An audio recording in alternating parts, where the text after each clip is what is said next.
రైట్గా పత్రికల్లో వచ్చిన ప్రధాన వార్తల్ని చూద్దాం. ముందుగా నమస్తే తెలంగాణ చూస్తే నమస్తే తెలంగాణలో రాష్ట్ర ఆర్థిక పరిస్థితి పూర్తిగా అస్తవ్యస్తం అయిపోయింది. పైసలు లేవు, ఎటువంటి ఆర్థిక వ్యవస్థ మొత్తం డీలా పడిపోయింది. పైసలు లేనే లేవు, డీలా పడిన తెలంగాణ. రాష్ట్ర ఆర్థిక మొత్తం అస్తవ్యస్తం అయిపోయింది. పడిపోయిన ప్రజల కొనుగోలు శక్తి, ఆగిన సంక్షేమ పథకాల ప్రభావం, మార్కెట్లో క్షీణించినటువంటి డిమాండ్. రాష్ట్ర ఆర్థిక మొత్తం పూర్తిగా అస్తవ్యస్తం అయిపోయింది. ప్రజల కొనుగోలు శక్తి పూర్తిగా పడిపోయింది.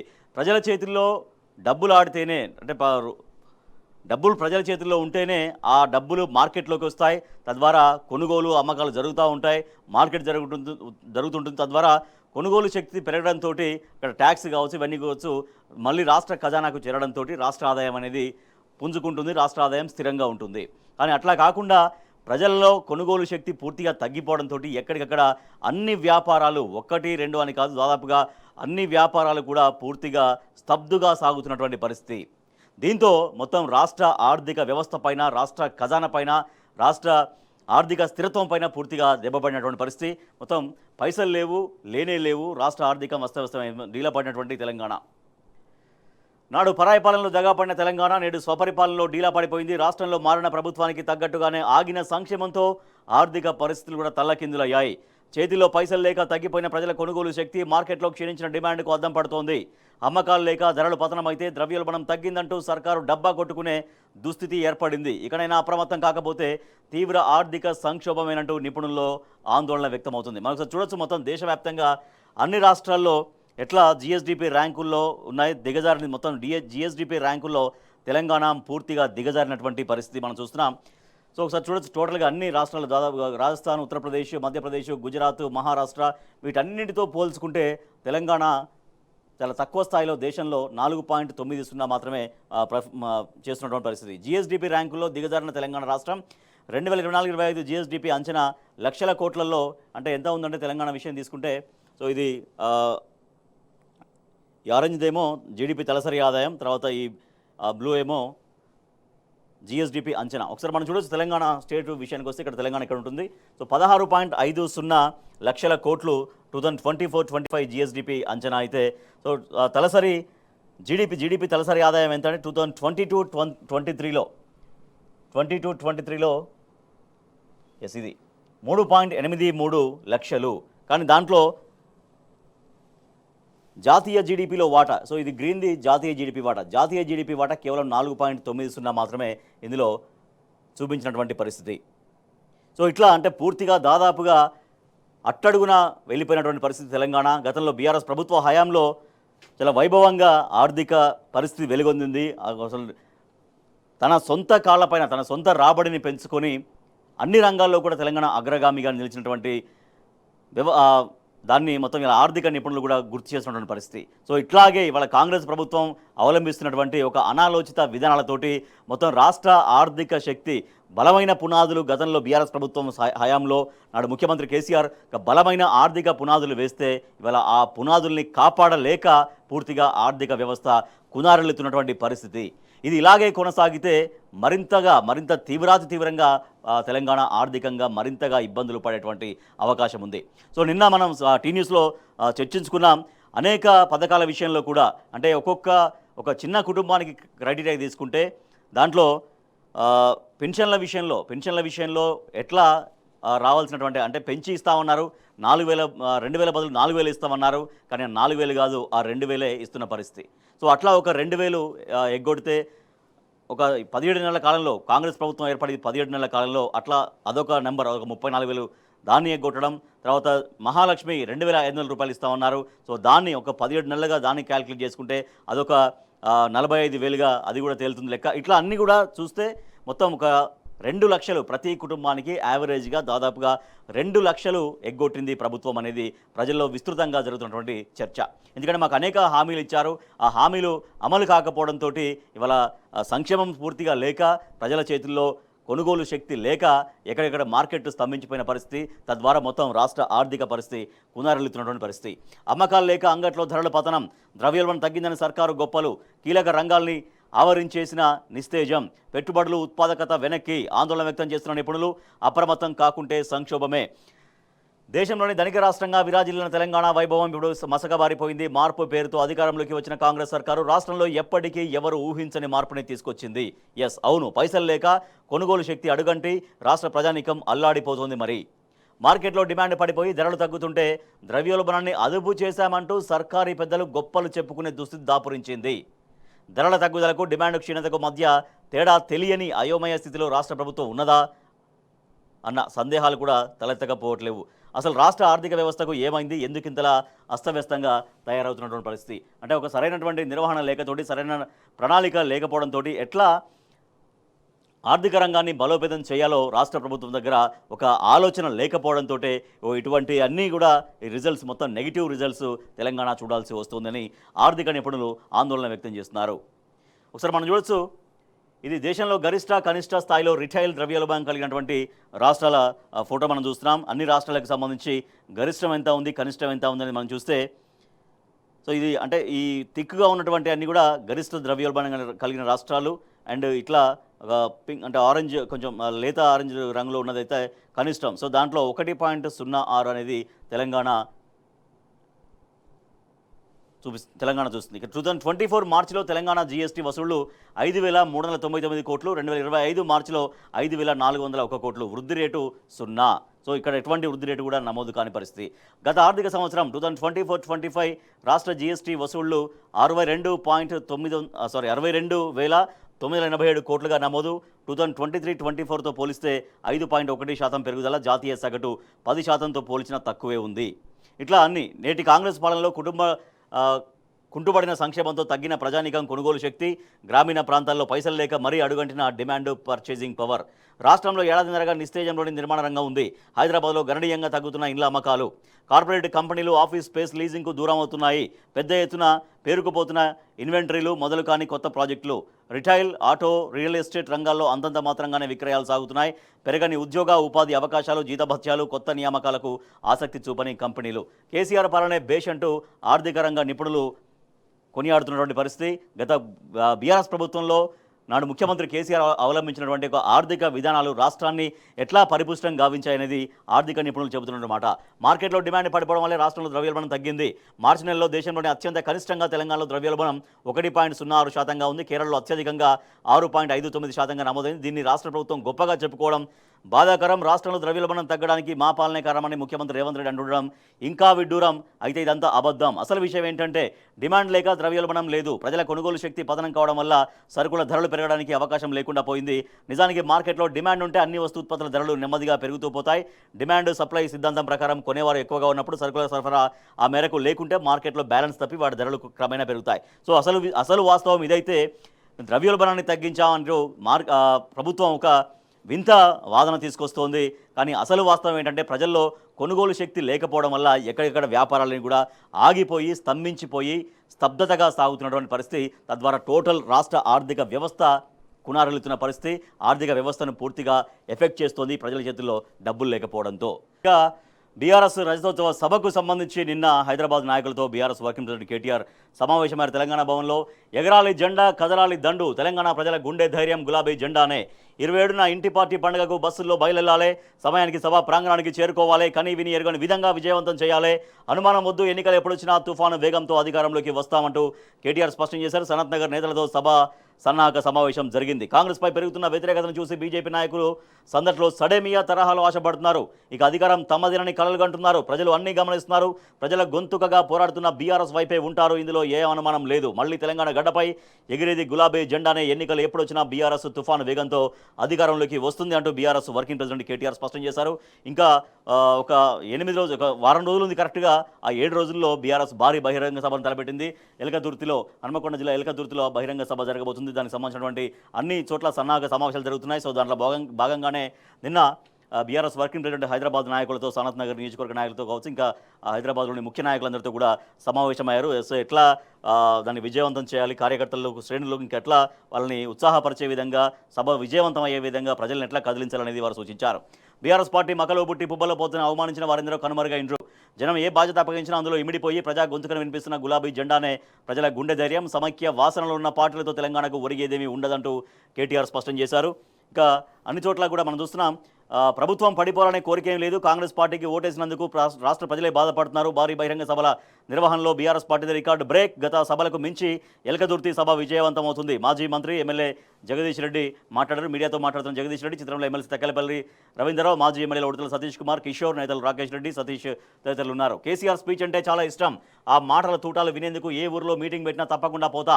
అప్పటి డ్యూటీ ఎగ్గొట్టి మరీ సభకు పోయేవాడిని. కేసీఆర్ వీరాభిమాని మేడిపల్లి సత్యనారాయణ ఆయన చెప్తున్నారు. రజతోత్సవ సభకు తరలి రావాలి. ఎమ్మెల్యే గంగుల కమలాకర్ కరీంనగర్లో పోస్టర్ల ఆవిష్కరణ. ఫెడరల్ స్ఫూర్తి నిలబెట్టేలా బీఆర్ఎస్ సభ ఉంటుందంటూ మండలి డిప్యూటీ చైర్మన్ బండా ప్రకాష్. దేశమంతా ఎలకదుర్తి సభ వైపే మీడియాతో మాట్లాడుతున్న మాజీ మంత్రి సత్యవతి రాథోడ్, చిత్రంలో మాజీ ఎమ్మెల్యే శంకర్ నాయక్. గులాబీ పండుగకు భారీగా కదలాలి. మాజీ మంత్రి నిరంజన్ రెడ్డి పిలుపు. హలో విద్యార్థి చలో వరంగల్ పోస్టర్ని నిన్న ఆవిష్కరించారు బీఆర్ఎస్ పార్టీ నాయకులు. MLC Dasoju Shravan Kumar, general secretary మాజీ ఎంపీ రావుల చంద్రశేఖర్ రెడ్డి, బీఆర్ఎస్వి రాష్ట్ర ఉపాధ్యక్షుడు తుంగబాలు, అశ్వంత్ కుమార్ తదితరులు ఉన్నారు. రైట్, ఇక తిరోగమన దిశలో తెలంగాణ ఉంది అంటూ ఎంపీ వద్దిరాజు రవిచంద్ర పేర్కొన్నారు. అమలుకు సాధ్యం కాని హామీలిచ్చి అధికారంలోకి వచ్చిన కాంగ్రెస్ పాలనాపరమైన వైఫల్యాలతో తెలంగాణ తిరోగమనంలో పయనిస్తుందని రాజ్యసభ సభ్యుడు వద్దిరాజు రవిచంద్ర అన్నారు. కేసీఆర్ 10 ఏళ్ల అద్భుత పాలనను 5 ఏళ్లు వెనక్కి నెట్టిందని దుయ్యబట్టారు. హనుమకొండ జిల్లా ఎలకదుర్తిలో ఈ నెల 27న నిర్వహించబోతున్న బీఆర్ఎస్ రజతోత్సవ సభ ఏర్పాటును శనివారం మాజీ ఎంపీ బోయినపల్లి వినోద్ కుమార్, పరకాల మాజీ ఎమ్మెల్యే చెల్లా ధర్మారెడ్డితో కలిసి వద్దిరాజు రవిచంద్ర పరిశీలించారు. ఎలకదుర్తిలో సభ ఏర్పాట్లు పరిశీలిస్తున్న రాజ్యసభ సభ్యులు వద్దిరాజు రవిచంద్ర, మాజీ ఎంపీ బోయినపల్లి వినోద్ కుమార్ తదితరులు ఉన్నారు. ఇట్లా అన్ని చోట్ల నుంచి సభను విజయవంతం చేసేందుకోసం సన్నాహక సమావేశాలు జరుగుతున్నాయి. భారీ బహిరంగ సభను నిర్వహించి తెలంగాణ ప్రజల ఇంటి పార్టీగా బీఆర్ఎస్ ఉంటుంది. ఆ రకంగా ప్రజల్ని అలాగే బీఆర్ఎస్ పార్టీ కార్యకర్తల్ని మరింత ఉత్సాహపరిచే విధంగా అన్ని చోట్ల నుంచి సన్నాహక సమావేశాలు జరుగుతూ ఉన్నాయి.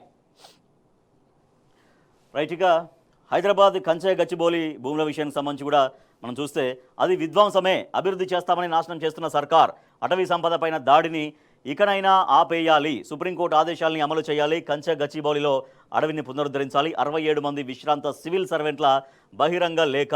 సంతకం చేసిన వారిలో ప్రధాని మాజీ సలహాదారు, మాజీ డీజీపీ, మాజీ home secretary, IAS, IPS, IFS, IRS అధికారులు ఉన్నారు. కంచె గచ్చిబౌలి భూముల విషయంలో పూర్తిగా ప్రభుత్వ చర్య అనేది ముమ్మాటికి అది విధ్వంసమే. అది పూర్తిగా ముమ్మాటికి అది అడవిల నరికివేత అనేది పూర్తిగా విధ్వంసానికే రాష్ట్ర ప్రభుత్వం పాల్పడింది అనేది చాలా ఉన్నత వర్గాల వాళ్ళందరూ కూడా రియాక్ట్ అవుతున్నటువంటి పరిస్థితి. సో మాజీ మొత్తం రిటైర్డ్ వాళ్ళు ఐఏఎస్లు, ఐపీఎస్లు, ఐఆర్ఎస్ అధికారులు మొత్తం అందరూ కూడా 67 మంది విశ్రాంత సివిల్ సర్వెంట్లు బహిరంగ లేఖ రాశారు. సో అభివృద్ధి చేస్తామని మొత్తం నరికేస్తున్నారు, విధ్వంసం సృష్టిస్తున్నారు. ముమ్మాటికి కాంగ్రెస్ ప్రభుత్వం చేసినటువంటి చర్య ముమ్మాటికి విధ్వంసమే అంటూ వాళ్ళంతా కూడా రియాక్ట్ అయ్యారు. కంచె గచ్చిబౌలి భూముల్లో రేవంత్ రెడ్డి ప్రభుత్వం సృష్టించినటువంటి విధ్వంసాన్ని తప్పుపడుతూ విశ్రాంత సివిల్ సర్వీసెస్ అధికారులు తమ గళం ఇప్పారు. కేంద్ర రాష్ట్ర ప్రభుత్వాల్లో పనిచేసినటువంటి తామంతా రాజ్యాంగ ఉల్లంఘనలకు వ్యతిరేకంగా ఐక్యమయ్యారంటూ పేర్కొంటూ కంచె గచ్చిబౌలిలోని అడవిని ధ్వంసం చేయడం పైన ఒక బహిరంగ ప్రకటన విడుదల చేశారు. అయితే రేవంత్ పర్యావరణ ప్రవచనం. కాలుష్యం భారీగా పెరిగి ఢిల్లీ నగరమే స్తంభించిపోయింది. హైదరాబాద్లో కాలుష్యాన్ని కూడా అలాగే వదిలేద్దామా? ఢిల్లీ నుంచి గుణపాఠం నేర్చుకోకపోతే ప్రకృతి క్షమిస్తుందా అంటూ జపాన్ తెలుగు సమాఖ్య ఆత్మీయ సమావేశంలో రేవంత్ రెడ్డి మాట్లాడుతున్నటువంటి మాటలు విస్మయానికి గురిచేస్తున్నాయి. ఓ పక్క ఇక్కడ పచ్చడి ప్రకృతిని విధ్వంసం చేస్తూ ఇక్కడ వందలాది ఎకరాల్లో చెట్లు నరికేసింది. మొన్న సుప్రీంకోర్టు ఎంత సీరియస్గా రియాక్ట్ అయిందో మనం చూసాం. ఆ 100 ఎకరాల్లో నరికినటువంటి అక్కడ ఆ చెట్లను, ఆ పచ్చదనాన్ని ఎట్లా పునరుద్ధరిస్తారో చెప్పండి అంటూ సుప్రీంకోర్టు చాలా తీవ్రంగా వ్యాఖ్యానించింది. అవసరమైతే అదే ఇప్పుడు ఎక్కడైతే అడవి లేదంటున్నారో అదే చోట్ల జైళ్లు పెట్టి మరి అధికారులందరినీ కూడా అందులోకి జైళ్లకు పంపించాల్సి వస్తుందంటూ చాలా సుప్రీంకోర్టు చాలా తీవ్రంగా మొన్న వ్యాఖ్యానించినటువంటి విషయం తెలిసిందే. కానీ ఇవాళ ముఖ్యమంత్రి రేవంత్ రెడ్డి అక్కడ జపాన్లో ఏం మాట్లాడుతున్నారంటే జపాన్లో పర్యావరణాన్ని కాపాడుకోవాలనేది మాట్లాడుతున్నటువంటి మాట. సో ఇక్కడ చేసే చర్యకు మాట్లాడే మాటకు పూర్తిగా విరుద్ధంగా ఉంది అన్నటువంటి విమర్శ వస్తుంది. ఇక 2000 మందికి నోటీసులు ఇస్తారా? వారందరిపైన ఎలాంటి చర్యలు తీసుకుంటారా? లేకపోతే కొందరినే టార్గెట్ చేశారని అనుకోవాలా? గచ్చిబౌలి పోలీసులకు ఐపీఎస్ అధికారి స్మితా సబర్వాల్ ప్రశ్నలు. ఐఏఎస్ అధికారి స్మితా సబర్వాల్ ప్రశ్నలు. సో మొన్న స్మితా సబర్వాల్ ఒక చిన్న ట్వీట్ చేసినందుకు, అంటే అక్కడ ఉన్నటువంటి సిచ్యువేషన్ అద్దం పట్టే విధంగా సో అందరూ చాలామంది దాన్ని సర్క్యులేట్ చేశారు, చాలామంది దాన్ని ట్వీట్ చేశారు. అంటే అక్కడ జరిగే వ్యవహారం ఏంటి అనేది ఒక బొమ్మ రూపంలో, ఒక ఫోటో రూపంలో చేస్తే దాన్ని ట్వీట్ చేసినందుకు ఆమె కూడా నోటీసులు ఇచ్చారు. సో దాని నోటీసులపైన రియాక్ట్ అయ్యారు. మరి అందరికీ 2000 మందికి నోటీసులు ఇస్తారా? కొంతమందినే టార్గెట్ చేశారని అనుకోవాలంటూ ఐఏఎస్ అధికారి స్మితా సబర్వాల్ ప్రశ్నిస్తున్నారు. బట్టి చెప్పినవి వట్టి మాటలే. హెచ్సీయూ విద్యార్థులపై కేసులు కొట్టేస్తామని ప్రకటన. 2 వారాలు దాటినా కూడా పోలీసులకు అందని ఆదేశాలు. అక్రమ కేసులు వెంటనే కొట్టేయాలంటూ విద్యార్థులు డిమాండ్ చేస్తున్నారు. సో ఇట్లా అక్కడ జరిగింది పూర్తిగా విధ్వంసమే అంటూ చాలా ఇక్కడ అంటే రాష్ట్ర కేంద్ర ప్రభుత్వాల్లో అధికారులుగా గతంలో చేసినటువంటి వాళ్ళు ఇప్పుడు రిటైర్ అయిన వాళ్ళు ఒక బహిరంగ లేఖ రాసి ప్రభుత్వం యొక్క విధానాన్ని ప్రభుత్వం యొక్క చర్యను పూర్తిగా వాళ్ళు కూడా వ్యతిరేకిస్తున్నటువంటి పరిస్థితి. ఇక మూసీ ముసుగు అవినీతి మురుగు గ్యారంటీలకు నిధులు లేవంటూనే మూసీకి 1,50,000 కోట్లు పెడతామని గప్పాలు. హైదరాబాద్ రేవంత్ సర్కార్ అరాచకం, హెచ్సియు భూముల్లో అక్రమాలు అయినా పట్టించుకొని మోడీ సర్కార్. మోడీతో మైత్రితోనే హెరాల్డ్పై ముఖ్యమంత్రి రేవంత్ మౌనం, BRS working president KTR fire అయ్యారు. సో మూసీ ముసుగు మొత్తం అసలు పథకాలు ఇప్పుడు సంక్షేమ పథకాలకు డబ్బులు లేవు, మొత్తం రాష్ట్రం దివాలా తీసింది, రాష్ట్రం ఒక పేషెంట్ లాగా రాష్ట్రం ఒక క్యాన్సర్ పేషెంట్ అయిపోయిందంటూ గతంలో ముఖ్యమంత్రి అనేక సందర్భాల్లో అనేక వేదికలపైన మాట్లాడుతూ వస్తారు. నిజంగా రాష్ట్ర ప్రతిష్టను రాష్ట్ర ముఖ్యమంత్రి కాపాడాలి, కానీ మా దగ్గర పైసలు లేవు, మొత్తం దివాలా తీసింది అంటూ స్వయంగా ముఖ్యమంత్రి రేవంత్ రెడ్డి మాట్లాడడం అనేది రాష్ట్ర ప్రతిష్టను మరింతగా ఇతర రాష్ట్రాల ముందు కావచ్చు, ఇతర దేశాల ముందు కావచ్చు దిగజారుస్తున్నటువంటి పరిస్థితి. సో ముఖ్యమంత్రి రేవంత్ రెడ్డి చేసినటువంటి వ్యాఖ్యల పట్ల సర్వత్రా విమర్శలు వస్తున్నాయి. అయితే మన మూసీ ప్రాజెక్టుకు 1,50,000 కోట్లు తీసుకొచ్చి మరి ఏం చేస్తారు, ఎంత అవినీతికి దాంట్లో పాల్పడబోతున్నారంటూ కేటీఆర్ ప్రశ్నిస్తున్నారు. సో దాంట్లో భాగంగా హైడ్రా పేరుతో ఇప్పటికే సర్కార్ మొత్తం అతలాకుతలం చేసింది, రియల్ ఎస్టేట్ రంగం పూర్తిగా స్తంభించిపోయింది. ఎందుకంటే ఒక నిర్ణయం, ఒక ఎఫెక్ట్ ఒకటైనా జరిగితే ఆ ఎఫెక్ట్ మొత్తం ఆ ప్రధాన రంగం పైన పడుతుంది. ఇవాళ హైడ్రా బుల్డోజర్ వల్ల హైదరాబాద్ రియల్ ఎస్టేట్ రంగం పూర్తిగా స్తంభించిపోయినటువంటి పరిస్థితి. సో పెట్టుకున్నటువంటి అంచనాలలో ఈ ఏడాదిలో ఇంత స్టాంప్స్ అండ్ రిజిస్ట్రేషన్ల డిపార్ట్మెంట్ ద్వారా ఇంత ఆదాయం రాబట్టుకోవాలని ప్రభుత్వం ఒక టార్గెట్ పెట్టుకుంటే ప్రభుత్వం చేసినటువంటి అనాలోచిత నిర్ణయాల వల్ల, ప్రజా వ్యతిరేక విధానాల వల్ల కనీసం సగం కూడా ఇందులో టార్గెట్ రీచ్ కాని పరిస్థితి. సో దాంతో రియల్ ఎస్టేట్ రంగం పూర్తిగా దాదాపుగా స్తంభించిపోయింది, మందగమనంలో నడుస్తున్నటువంటి పరిస్థితి. సో ఇట్లా అదేవిధంగా హెచ్సియు భూముల్లో అక్రమాలు జరిగాయి, అయినా పట్టించుకొని మోడీ సర్కార్. హెచ్సియు భూముల్లో అది హైదరాబాద్ సెంట్రల్ యూనివర్సిటీ అనేది కేంద్ర ప్రభుత్వ ఆధీనంలో ఉండేటువంటి విశ్వవిద్యాలయం. అక్కడ ఒక ప్రకృతి విధ్వంసం జరిగిన తర్వాత ఒక 10,000 కోట్ల భూ స్కామ్ జరిగింది అంటూ ఆధారాలతో సహా బయటపెట్టినా కూడా స్వయంగా సుప్రీంకోర్టు నియమించినటువంటి సాధికారత కమిటీ, సెంట్రల్ ఎంపవర్డ్ కమిటీ కూడా అక్కడ అక్రమం జరిగేటువంటి ప్రయత్నం జరిగిందని చెప్పినా కూడా కేంద్రం ఎందుకు మౌనంగా ఉంటుంది? సో బీజేపీ కాంగ్రెస్ రెండు కలిసే ప్రయాణం చేస్తున్నాయనే దానికి ఇది ఒక నిదర్శనంగా కేటీఆర్ చెప్తున్నారు. ఎందుకంటే హైదరాబాద్ సెంట్రల్ యూనివర్సిటీ భూముల విషయంలో ప్రధానమంత్రి మాట్లాడారు, అక్కడ బుల్డోజర్ వెళ్ళింది, బుల్డోజర్తో ప్రకృతి విధ్వంసం చేశారని ప్రధానమంత్రి కామెంట్స్ చేశారు. కానీ అంతవరకే ప్రధాని కామెంట్స్ ఆగాయి. కానీ తర్వాత ఆ ప్రకృతి విధ్వంసం వెనకాల ఉన్నటువంటి ఆ భూ కుంభకోణం, భూమాయ, 10,000 కోట్ల స్కామ్ సంబంధించి ఎందుకు ప్రధానమంత్రి మాట్లాడట్లేరు, కేంద్రంలోని ప్రభుత్వం ఎందుకు చర్యలు తీసుకోవట్లేవంటూ కేటీఆర్ నిన్న మరోసారి ప్రశ్నించారు. సో మోడీతో మైత్రితోనే నేషనల్ హెరాల్డ్ కేసులో A1గా సోనియా గాంధీని, A2గా రాహుల్ గాంధీని ఛార్జ్షీట్లో పేర్కొన్నప్పటికీ కూడా రేవంత్ రెడ్డి ఎందుకు మౌనంగా ఉన్నారు? సో ఇది పూర్తిగా మోడీ ఆధ్వర్యంలో పనిచేస్తున్నారు రేవంత్ రెడ్డి అంటూ బీఆర్ఎస్ వర్కింగ్ ప్రెసిడెంట్ కేటీఆర్ స్పష్టం చేశారు. కాంగ్రెస్ బీజేపీ దొందే. ముఖ్యమంత్రి రేవంత్ రెడ్డి కేంద్రంలోని బీజేపీ నేతలు గల్లీలో కొట్లాడుతూ ఢిల్లీలో దోస్తీ చేస్తున్నారంటూ కేటీఆర్ విమర్శించారు. మంత్రి పొంగులేటి ఇంటిపై ఈడీ దాడులు జరిగి 200 రోజులు దాటినా కూడా ఇంతవరకు ఏం దొరికిందో చెప్పడం లేదు, కేసు పెట్టడం లేదు. అంటే రెండు పార్టీలు దొందే అనే విషయం ప్రజలకు అర్థమైందంటూ నిప్పులు చెరిగారు. బలమైన బంధంతోనే రేవంత్ మౌనంగా ఉన్నారు. నేషనల్ హెరాల్డ్ కేసులో కాంగ్రెస్ అగ్రనేతలు సోనియా, రాహుల్ గాంధీలపై ఈడీ ఛార్జ్షీట్ దాఖలైతే దేశంలోని కాంగ్రెస్ నేతలంతా ధర్నాలకు దిగుతూ బీజేపీని ఎండగాడుతున్నారు. రాష్ట్రంలో కూడా పీసీసీ అధ్యక్షుడు ఆధ్వర్యంలో నిరసనకు దిగారు. కానీ సీఎం రేవంత్ రెడ్డి ఎక్కడా ఒక్క మాట కూడా మాట్లాడలేదు. వాళ్ళ అగ్రనేతల మీద కేసులు పెట్టినా కూడా చడి చప్పుడు లేదు. మోడీ రేవంత్ దృఢమైన బంధమే ఎందుకు కారణం, ఆయనను ఈయన కాకపడతారు, ఈయనను ఆయన కాపాడతారంటూ కేటీఆర్ తీవ్రస్థాయిలో ధ్వజమెత్తారు. ఇసుక ఆదాయం కోసం సర్కారు అడ్డదారులు, మద్యం ధరల పెంపునకు కసరత్తు, టెట్రా ప్యాక్తో పిల్లలపై ప్రభావం, రాష్ట్ర ప్రభుత్వం పునరాలోచించాలి. బీఆర్ఎస్ నాయకులు మాజీ మంత్రి శ్రీనివాస్ గౌడ్ ఆదాయాన్ని పెంచుకోవడానికి రాష్ట్ర ప్రభుత్వం అడ్డదారులు తొక్కుతోందంటూ మాజీ మంత్రి శ్రీనివాస్ గౌడ్ విమర్శించారు. అందులో భాగంగానే రాష్ట్రంలో మద్యం ధరల్ని పెంచేందుకు కసరత్తు మొదలుపెట్టిందని చెప్పారు. సో ఇట్లా ఆదాయాన్ని ఒక సర్కారు అడ్డగోలుగా పెంచేటువంటి ప్రయత్నాలు చేస్తోంది అంటూ ఆయన స్పష్టం చేశారు. రైట్గా పాలసీ సరే, మార్గదర్శకాలు ఏవి? 6 నెలలు దాటినా కూడా అమలు కాని ఎంఎస్ఎంఈ విధానం, సందిగ్ధంలో ఔత్సాహిక పారిశ్రామికవేత్తలు. రాష్ట్ర ప్రభుత్వం నూతన ఎంఎస్ఎంఈ, సూక్ష్మ చిన్న మధ్యతరహా సంస్థలు పాలసీని తేవడంలో చూపినటువంటి శ్రద్ధ దాన్ని అమలు చేయడంలో మాత్రం చూపడం లేదు. ఎంఎస్ఎంఈ 2024 విధానాన్ని ప్రవేశపెట్టి 6 నెలలు దాటినా కూడా దాని గైడ్లైన్స్ ఇంకా రిలీజ్ కాకపోవడంతో సో దానిపైన ఒక ప్రణాళికలు వేసుకునే వాళ్లకు ఏం చేయాలో అర్థం కాని పరిస్థితి, సందిగ్ధంలో ఔత్సాహిక పారిశ్రామికవేత్తలు ఉన్నారు. రైట్గా నెక్స్ట్ తెలంగాణ టుడేలో సో మొన్న ములుగు రోడ్ షోలో ఒక పసిపాప పసికందు చనిపోయి అక్కడ చూపిస్తున్నా కూడా కనీసం మంత్రులు పట్టించుకోకుండా వెళ్ళిపోయినటువంటి వార్త ఇవాళ మనం చూస్తున్నాం. Busy ministers turn incentives, Mulugu episode snowballs into major issue అని ఈ వార్త మనం చూస్తున్నాం. టీవీ పత్రికల్లో వచ్చినటువంటి ప్రధాన వార్తలు, వీటికి సంబంధించి వార్తలు వాస్తవాలు చర్చ ప్రారంభిద్దాం.